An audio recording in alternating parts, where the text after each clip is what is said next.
Guy Ritchie movies have showcased the filmmaker as a distinct director who is always changing. Ritchie could be seen as the UK's answer to Quentin Tarantino, as both directors make hugely entertaining, violent action movies with multi-stranded narratives, with the difference being that Ritchie's films have such an authentically British approach to the material. However, the filmmaker's career can almost be split into two halves, as he drastically changed the type of movies he directed over his career, making every Guy Ritchie movie a fresh surprise.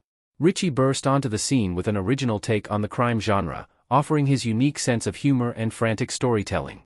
Along with classic British gangster movies, Ritchie also has several big-budget blockbusters, Hollywood remakes, taking on some truly iconic characters.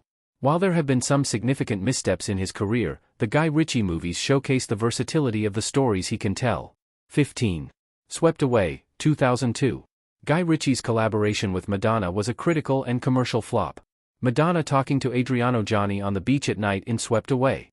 Just as Guy Ritchie was becoming an international star thanks to his acclaimed movies and high-profile romance with Madonna, those two worlds collided in the first major failure of his career.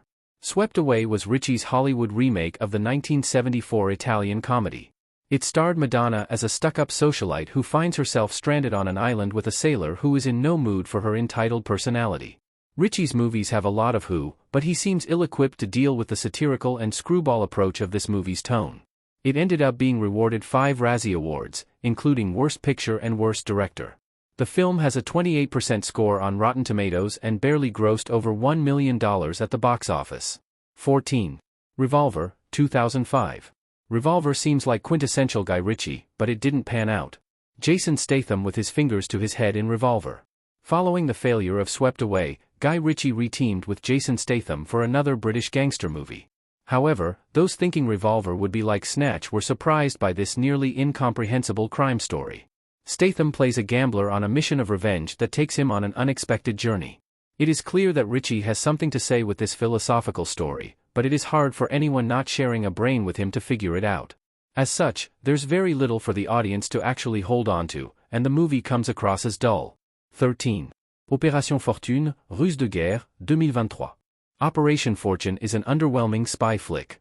Guy Ritchie certainly has a special love for the spy movie genre, and Operation Fortune was his attempt to create a new suave and cheeky spy who could possibly stand alongside the likes of James Bond. A big criticism is that Orson Fortune, Jason Statham, is the least interesting character in the movie. He is set up to be a more carefree and reluctant hero than Statham's usual stoic protagonists, but there is a lack of charm. It also doesn't help that the plot jumps around wildly, making it hard to determine where the threat and stakes are coming from. However, fun performances from Hugh Grant and Aubrey Plaza helped this stand out. The film had a low IMDb score with 6.3 out of 10 and failed to make waves at the box office.